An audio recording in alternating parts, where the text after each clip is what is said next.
औज़ुबिल्लाहि मिनश शैतानिर रजीम। बिस्मिल्लाहिर रहमानिर रहीम। इस वीडियो की पूरी कहानी नीचे दी गई है। एक छोटे से ताजिर आप बागा खनैम व्यापारी के माल में इतनी बरकत थी कि लोग हैरान रह जाते थे। लोग सोचते थे कि एक मामूली गांव का शख्स इतने कम समय में इतना अमीर कैसे हो गया।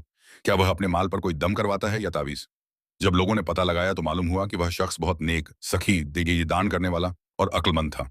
उसकी सबसे बड़ी खूबी यह थी कि वह अपनी कमाई सबसे पहले अपने घर वालों की जरूरतों पर खर्च करता, फिर कुछ हिस्सा दोबारा तिजारत बिजनेस में लगाता और बाकी बचा हुआ सारा माल जरूरतमंदों और गरीबों में बांट देता था।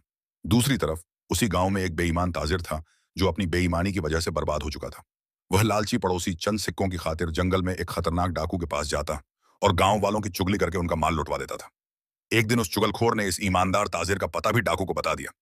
रात होते ही डाकू ने ताजिर के घर पर हमला किया। ताजिर और उसकी बीवी ने मुकाबला किया। आ गया लेकिन डाकू के हाथों दोनों मारे गए। ताजिर का बेटा जो खौफ की वजह से घर में छुपा हुआ था, उसने उस रात उस कातिल डाकू के कंधे पर एक काला निशान धब्बा का देख लिया था। कुछ दिन बाद गांव वालों को उस लालची गद्दार के बारे में पता चला और वे उसे पकड़कर काजी के पास ले गए, जहां उसे फांसी की सजा मिली।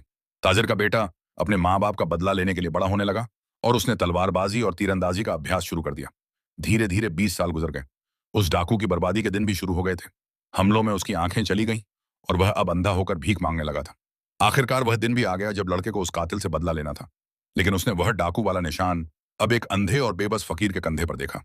लड़का चीख चीख कर रोने लगा और कहने लगा, अम्मी अब्बू मुझे माफ कर दो, मैं इतनी मेहनत और कोशिशों के बावजूद भी तुम्हारा बदला ना ले सका। फकीर ने पूछा, बेटा क्यों रो रहे हो?" तो लड़के ने उसे सारी हकीकत बताई। डाकू ने रोते हुए कहा, हाँ बेटा, मैं वही बदबख्त डाकू हूँ, मैंने बहुत जुल्म किए हैं, तो तुम मुझे मार दो। लड़के ने जवाब दिया, अल्लाह ने पहले ही तुम्हारी सजा का इंतखाब चुनाव कर लिया है। अब जबकि तुम इतने कमजोर और बेबस हो चुके हो, तो भला मैं तुम्हें क्या मारूं। सबक। इस कहानी से हमें यह सबक मिलता है कि कभी भी किसी मजलूम और बेकसूर पर जुल्म नहीं करना चाहिए। आप आनंदम बंदन डाटा चाहिए, वरना अंजाम उस लालची ताजिर और अंधे डाकू जैसा भी हो सकता है। अगर आपको यह कहानी अच्छी लगी हो तो वीडियो को लाइक करें और चैनल को सब्सक्राइब जरूर करें।